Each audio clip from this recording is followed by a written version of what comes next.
한 주를 출발하는 아시아 증시는 오전과 오후 다른 모습을 보여주면서 혼조세를 보이고 있습니다. 일단 간밤 트럼프가 유럽연합과 무역 협상을 타결했다는 소식에 상승세로 개장했던 대부분의 증시는 오후가 되면서 상승폭을 축소하거나 하락 전환했는데요.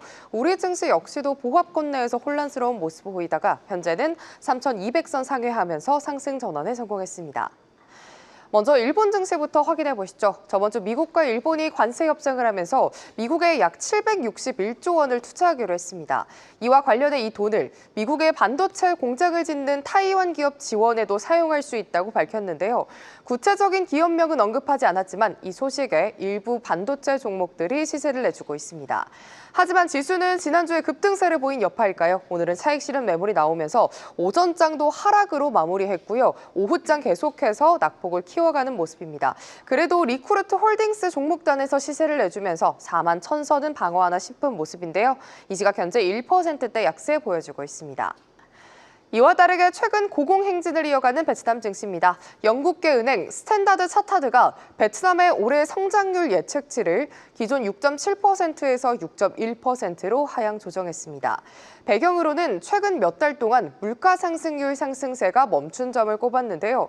그럼에도 불구하고 5거래일 연속 상승세를 이어가고 있습니다. 매일매일 최고치를 재경신하는 VN 지수죠. 어느새 1,550포인트를 육박하더니 이 시각 현재는 1,550포인트를 돌파하면서 1.2% 장중 고점에서 거래되고 있습니다. 베트남 지수를 추종하는 ETF까지 살펴보시죠. 이렇게 베트남 지수가 잘 날아가자 덩달아 춤을 추고 있는 ETF입니다. 최근 상승률을 보시면 4월의 관세 여파로 잠깐 흔들렸지만 최근 들어서는 우상향 곡선을 그려내고 있는데요. 오늘 장중에 25,000원을 뚫어내면서 연고점을 돌파했습니다. 이 시각 현재 올해 기준으로는 25%대 상승률 보여주고 있습니다. 한편 대만 정치계에서는 균열이 포착됐습니다. 주말 사이 치러진 대만 야당 의원 24명을 대상으로 하는 파면 투표가 모두 부결됐다는 소식인데요. 이번 투표를 통해 여소야대 구도를 깨려고 했던 라이 칭더 총통의 승부수가 실패로 돌아가면서 오히려 라이 총통의 입지가 크게 흔들리게 됐습니다. 현재 언론들은 라이 총통과 민진당에 대한 불신임 투표와 다름없었다고 평가했습니다. 정권이 바뀌었을 때 증시 시나리오들 점검해봐야 할 타이밍 같습니다. 하지만 증시 분위기는 출발이 좋습니다. 오늘 장 초반 급등 출발하면서 23,500포인트를 돌파했던 가권지수인데요. 현재는 하회하고 있긴 하지만 다시금 도전하는 모습이죠. 전거래일의 하락세를 모두 회복했고요. 현재는 0.27% 상승하고 있습니다. 반면 인도 증시 분위기는 차갑습니다. 오늘 무역 협상 불확실성 그리고 코탁 마힌드라 은행의 실적이 지수를 누르는 모습입니다. 오늘로써 벌써 3거래일째 하락이고요. 어느새 지수는 81,300선까지 후퇴를 하고 현재는 낙폭을 계속해서 키워가더니 81,229선 지나가고 있습니다. 지금까지 아시아 증시 전해드렸습니다. 오늘은 신영증권 성현주 연구위원 연결돼 있습니다. 연구원님 안녕하십니까? 네, 안녕하십니까. 네, 이 시각 이 중화권 증시 움직임 어떤지 궁금합니다. 네, 상해종합지수는 0.02% 상승 출발하였는데요. 현재 0.09% 상승세 보이고 있습니다. HSCI 지수도 0% 이제 약보합으로 출발했다가 현재 0.14% 상승 반전하여 강보합세 보이고 있습니다. 업종별로 살펴보면 헬스케어, 금융업종은 강세인 반면에 에너지 필수 소비재 업종은 좀 약세를 보이고 있는데요. 최근 그 신공급체 개혁 기대감으로 상승했던 이 시크릿컬 업종이 수요 감소에 의한 가격 반등 기대감이 좀 반영되었다는 그런 반응들이 나오면서 에너지 원자재 가격 하락하면서 관련주들은 좀 약세를 보이고 있습니다. 이에 반해 이 헝루의 제약이 GSK와 총 120억 달러 규모의 신약 독점 라이센스 및 최대 11개 글로벌 독점 라이센스 선택권 계약 체결을 오늘 공시하면서 본토와 홍콩 증시에서 7%에서 8% 상승세 보이고 있습니다. 네, 미국과 중국의 3차 이 무역 회담이죠. 오늘 밤부터 열릴 걸로 보이는데요. 관세 이 휴전 기간을 90일 연장하려고 한다라는 소식도 들리는 것 같습니다. 이 부분 좀 어떻게 보고 계신지 궁금한데요. 네, 미국과 그 중국 3차 무역 협상이 현지 시간으로 28일에서 29일 스웨덴에서 이제 개최되는데요. 우선 90일 연장 가능성 얘기가 나오고 있습니다.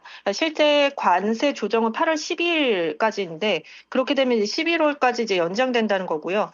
미국의 대중국 관세는 현재 이제 30%이지만 8월 12일 이후 추가 24% 부과 여부가 아직 남아있는 상황입니다.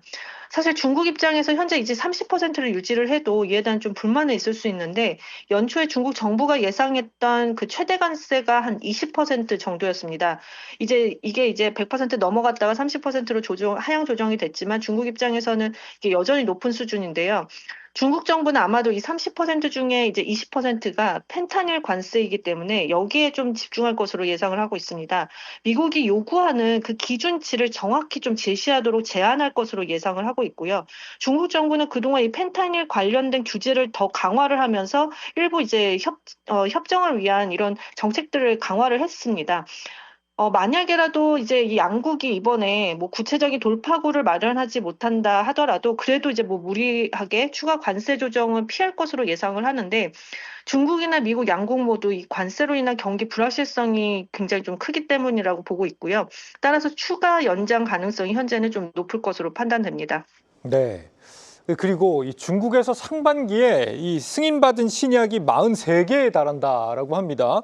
미국은 16개, 중국이 미국을 압도적으로 좀 추월했다라고 볼 수 있겠는데 미국이 관련 예산을 대폭 삭감한 여파라고 하더라고요. 이 현상 좀 어떻게 보고 계신가요? 네, 그렇습니다. 사실 중국 증시에서도 지금 최근에 이 헬스케어주들이 굉장히 강세를 보이고 있습니다. 지금 연초 대비 중국 본토에서도 이제 업종별 수익률 순위를 봤을 때에 이제 에너지, 그러니까 소재 업종을 제외하고 헬스케어가 한 18% 정도 상승을 했는데요. 최근에도 중국 항암제 혁신 신약 기업인 베이진 이중 항체 신약 출시 허가 신청을 하면서 또 관련주들 또 많이 올랐었고 또 폐암 치료제 혁신 기업인 이케소 이 기업도 최근에 신약 그 임상시험 개시를 발표하면서 이런 업종들의 그런 신약에 관련된 얘기들이 이제 나오면서 헬스케어 업종이 굉장히 강세를 보이고 있는 상황입니다.